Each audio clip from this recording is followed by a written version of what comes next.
Water should be fine for the poor, she said, bursting into laughter. Ethan's mother, laughing raucously, added, I frowned at her lack of class. Uh-oh, could it be? Right after that, Ethan's sister looked at me, her face turning pale. I let out a small chuckle. My name is Rebecca, and I'm 54 years old this year. I divorced my ex-husband when our daughter Susan was 3 years old. The reason for the divorce was irreconcilable differences. Moreover, my ex-husband was unemployed and spent his time drinking. No matter how many times I talked to him, he never changed. Naturally, our household finances were always in dire straits. I decided I didn't need a family like that and chose to divorce him. We divorced without any child support or alimony from my ex-husband. Since then, it's been just Susan and me. I was a housewife until I divorced my husband. When I had to raise Susan by myself, I started working frantically, unable to leave young Susan alone at home. I initially made ends meet by doing piecework at home. Right after the divorce, of course, life was always on the edge. Despite working from dawn till dusk, my salary was low. That's why we lived a life of constant saving. There were times when, with just one day left until payday, I ran out of money and went without eating anything myself. Despite these hardships, I was able to raise Susan until she became an adult. Now that Susan has started working, I have more free time and have started dedicating more time to my job. Using my experience in piecework, I began creating handmade products. This has now become successful and turned into a business. There have also been changes in my private life. That change was Susan's engagement. Not long after starting her job, Susan began dating a man named Ethan. Ethan was Susan's supervisor at work and is 5 years her senior. I've seen a photo of Ethan that Susan showed me. He seemed like a fine young man. It seems Susan took a lesson from her father, as Ethan appears to be a serious person. I'm happy about the happiness Susan has found. My life is also at a turning point. I decided it was time to live life the way I wanted. That's what I was thinking. Then one day, Mom, I have something to tell you. Susan approached me after dinner. It was rare for Susan to speak to me hesitantly like this. Thinking this, I replied to Susan, What's the matter all of a sudden? You seem different. Then timidly, Susan said to me, Actually, Ethan and I are getting married. Really? That's wonderful. Congratulations. Since I've never actually met Ethan, I don't know what he's like. I hoped he would be just like he appeared in the photos. I'm glad you said that, Mom. I was worried you might be against it. Susan seemed relieved that I wasn't opposed. She looked relieved.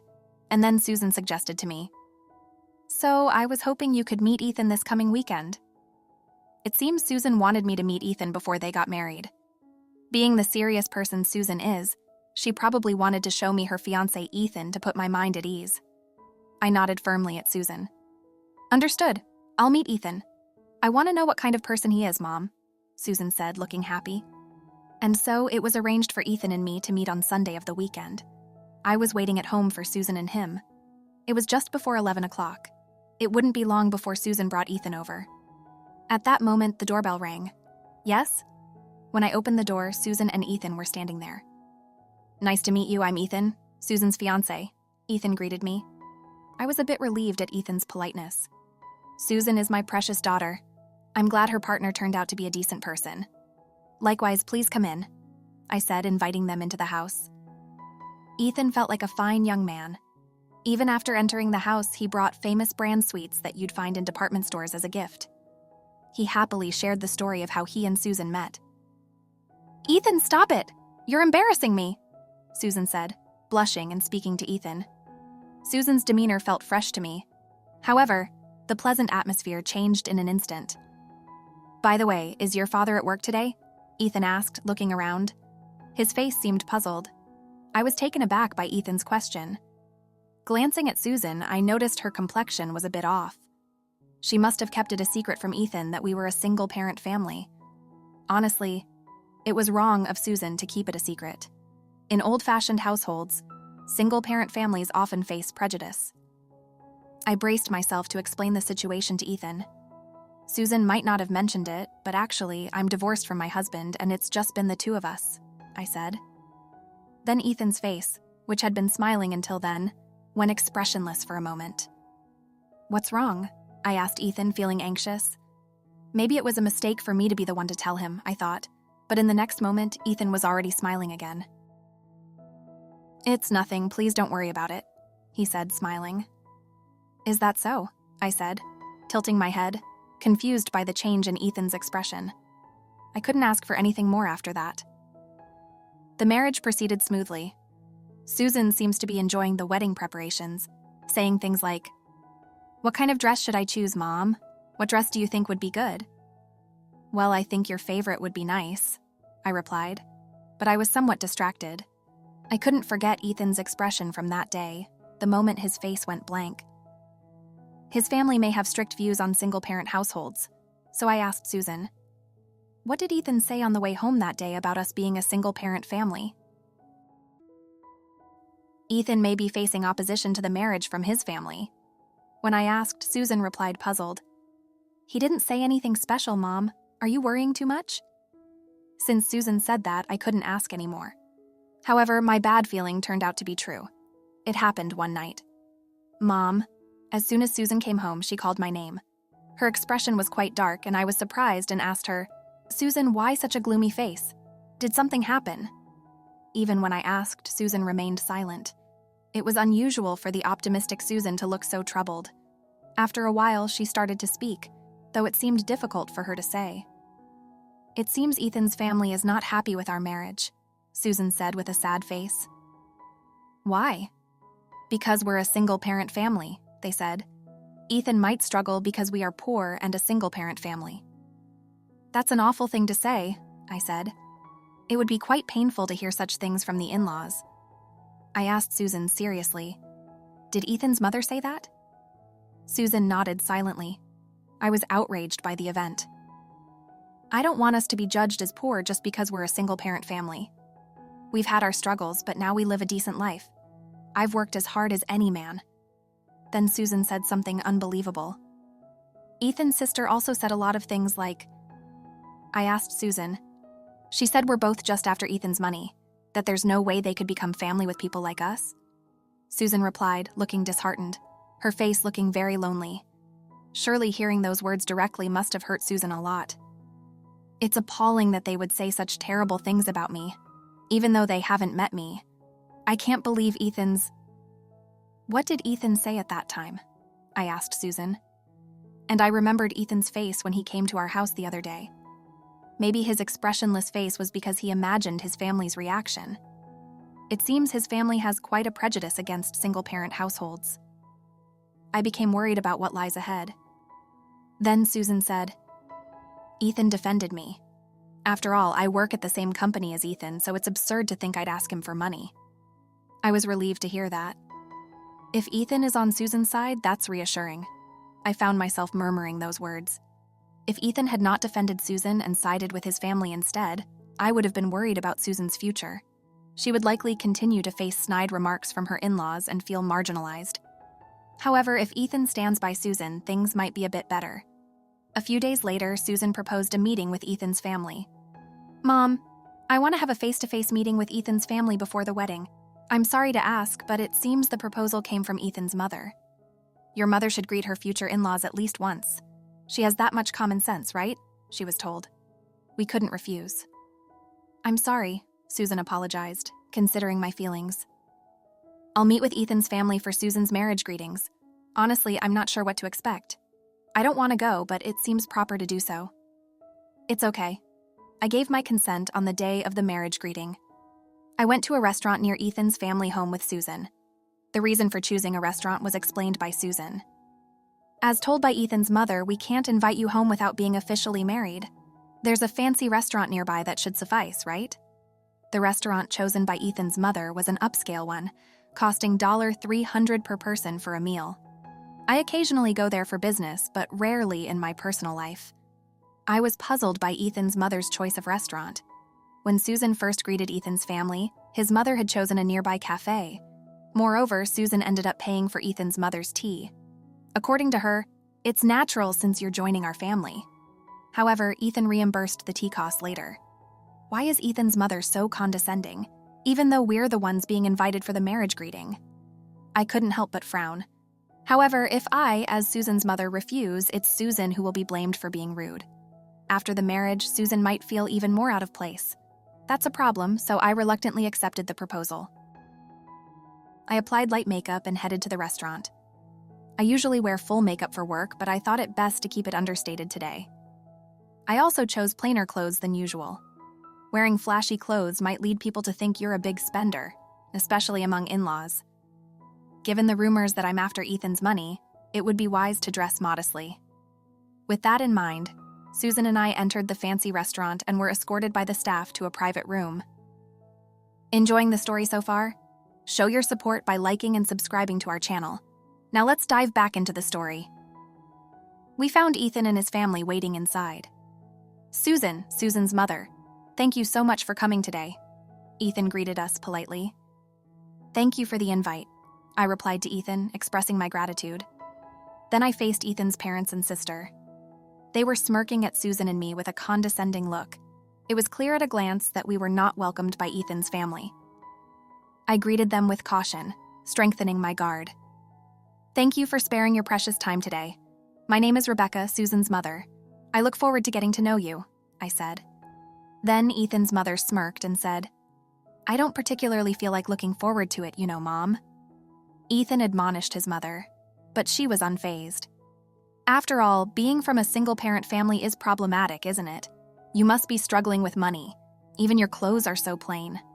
She looked me up and down, then snorted disdainfully through her nose. It seems my decision to wear deliberately plain clothes backfired. Ethan's sister also made snide remarks while laughing. You could have married someone more decent. Ethan drew the short straw, didn't he? Taking in a poor mother and daughter. Such remarks are incredibly rude, especially for a first meeting. However, I couldn't disrupt Susan's marriage. Excuse me. I reluctantly took my seat. Perhaps because I didn't retort, the in-laws seemed amused as they watched me. Susan looked at me with concern.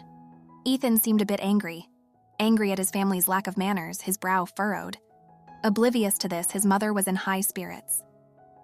We've reserved a course meal for today. It's $300 per person, she excitedly told her daughter. Really? I'm looking forward to it because the courses here are quite expensive. We must eat a lot. Her voice was lively with excitement. Ethan's father was nodding happily as well. After a while, the staff brought in the dishes, a colorful array of amuse-bouche. This restaurant serves 3 types of amuse-bouche on a single plate. They all looked delicious. However, only water was in front of me. I was about to call the staff back, but they had already left. A stark reminder. Ethan was dumbfounded by the scene. His sister, possibly aware, was snickering. Susan noticed too and said anxiously, Mom. Then his mother smirked. The poor can make do with water, right? She said, bursting into laughter. I frowned at her lack of class. What does this mean? I asked her.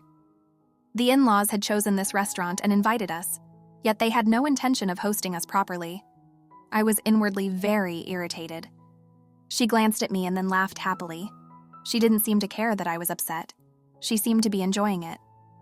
Oh, not only are you from a poor single-parent family, but you're also slow. We have no reason to welcome someone as worthless as you. She hurled insults while looking at my outfit from head to toe, and then snorted disdainfully through her nose. Her husband nodded as if to say it was only to be expected. Isn't it shameful to be a single parent? A woman abandoned by her husband is nothing but flawed. Well, a plain woman like you wouldn't be in demand anyway. He said this and burst into laughter. Even though it wasn't a case of my husband leaving me, his assumption was unilateral. I thought it was truly unacceptable as a human being.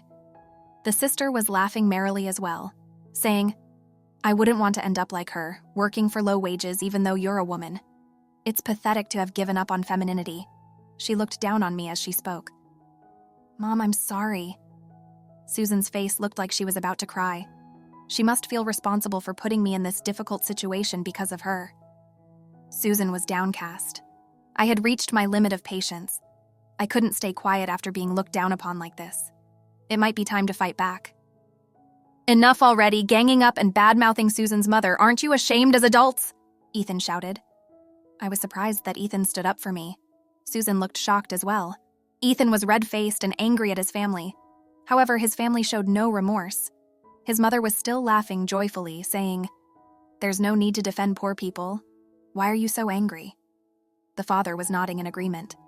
Ethan's words seemed to not affect them at all. I was truly appalled by his parents. They must lack common sense. It might be time for a counterattack. I have an ace up my sleeve that will surprise the in-laws. At that moment, the sister started staring intently at my face. I inadvertently glared back at her. Then she muttered to herself, "Wait, could it be?" Immediately after, her face turned pale as she looked at me. It seems she has finally realized who I am. I let out a chuckle. She was trembling as she looked at me. This can't be happening. Noticing her condition, the father asked her in confusion, "What's wrong with you? You've been acting strange." The mother was also surprised, looking at her. "Oh no, you're as pale as a ghost. Are you feeling unwell?" She spoke words of concern to her daughter. Yet her trembling didn't stop. Considering the fact she had realized, it was understandable.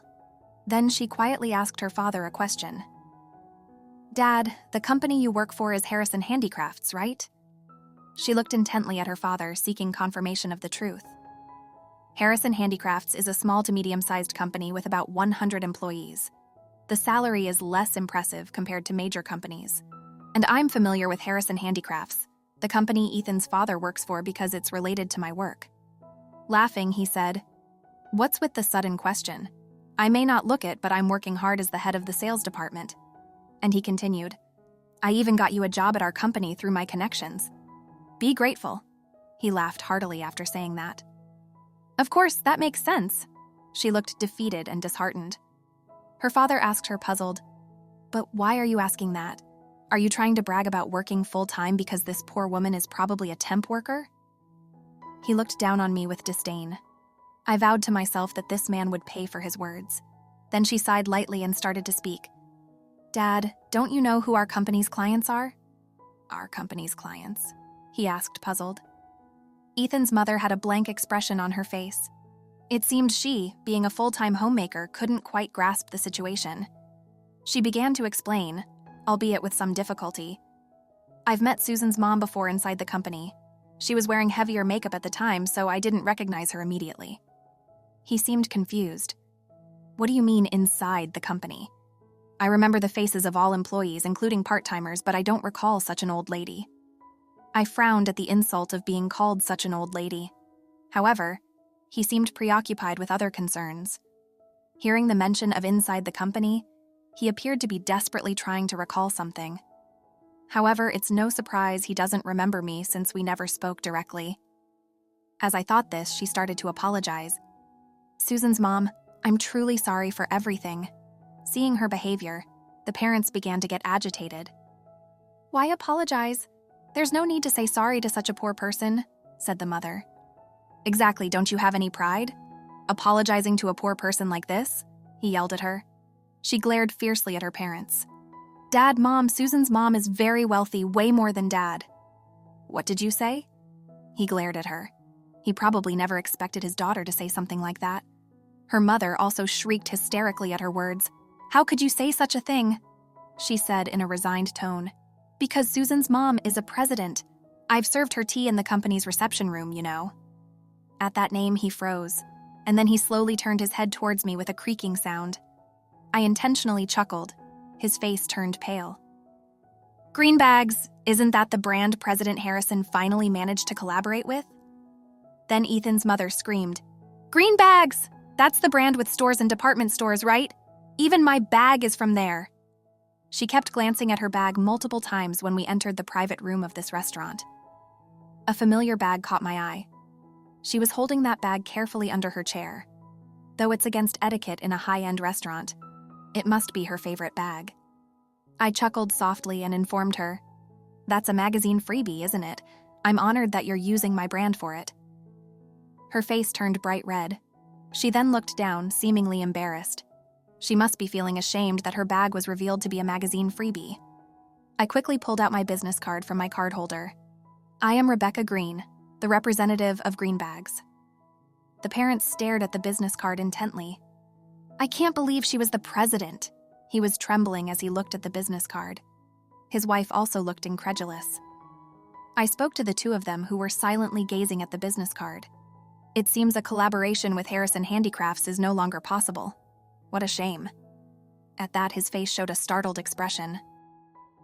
Why? That was the project President Harrison was most committed to. He trembled with fear as he spoke. What's going on? She confusedly asked him. The truth is, Harrison Handicrafts has been struggling financially.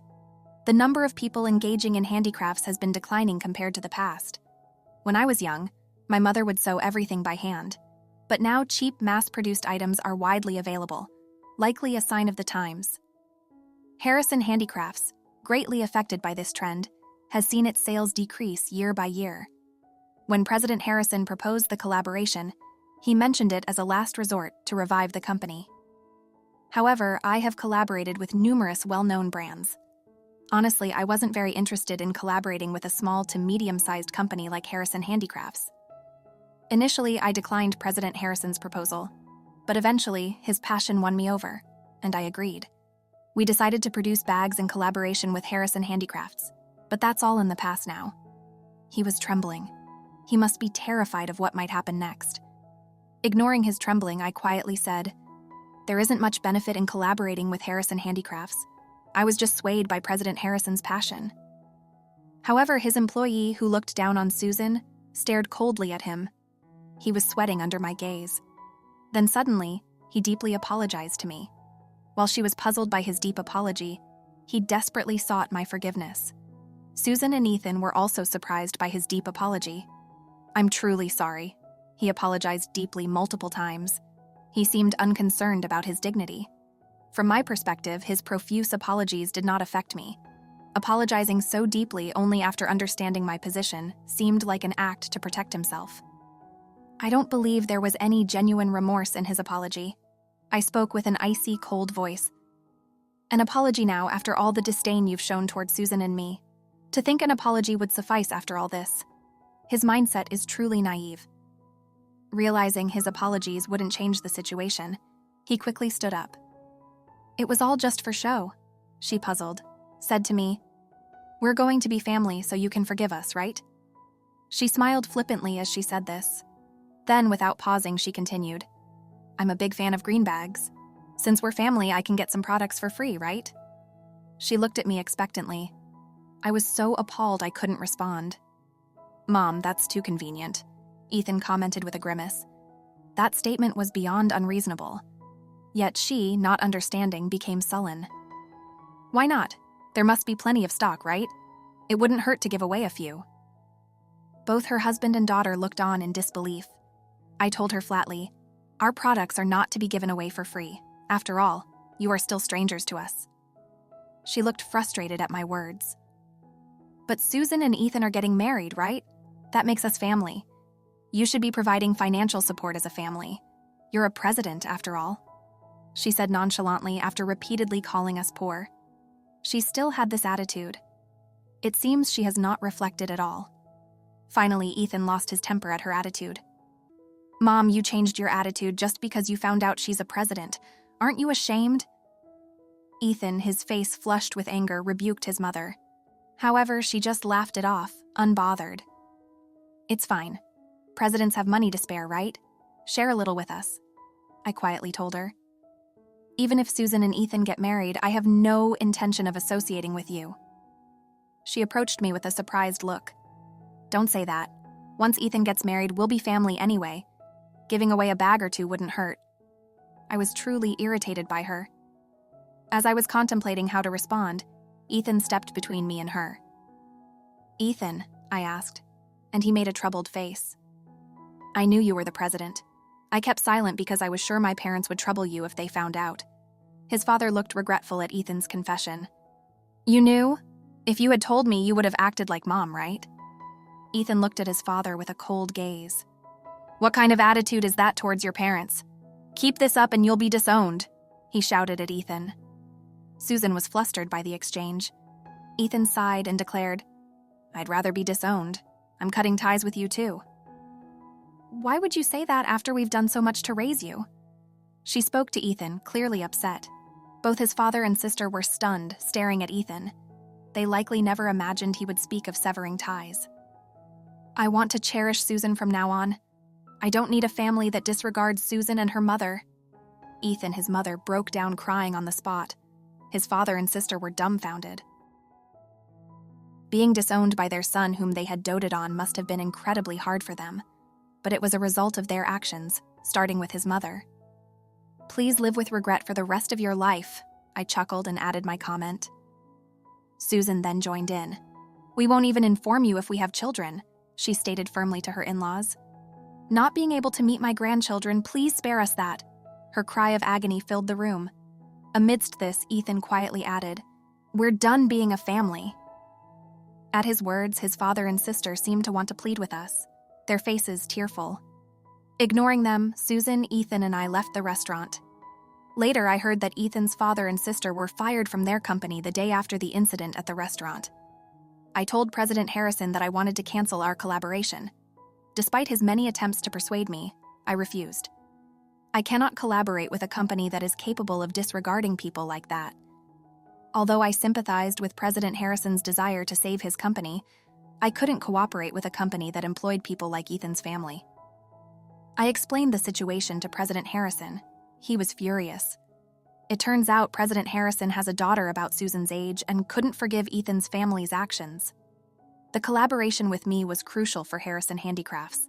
Their actions had ruined it. Understandably, President Harrison couldn't forgive them. Ethan's father was old enough, and his sister had only been a part-time worker through her father's connections. Their prospects for re-employment after being fired from Harrison Handicrafts were grim. Additionally, Ethan's mother is a full-time homemaker. She has been cut off by Ethan, who was the sole breadwinner. Once the in-laws came directly to our company to negotiate, "Please collaborate with Harrison Handicrafts. If you do, President Harrison will surely rehire me. Even if collaboration is not possible, provide financial support. Our family is suffering.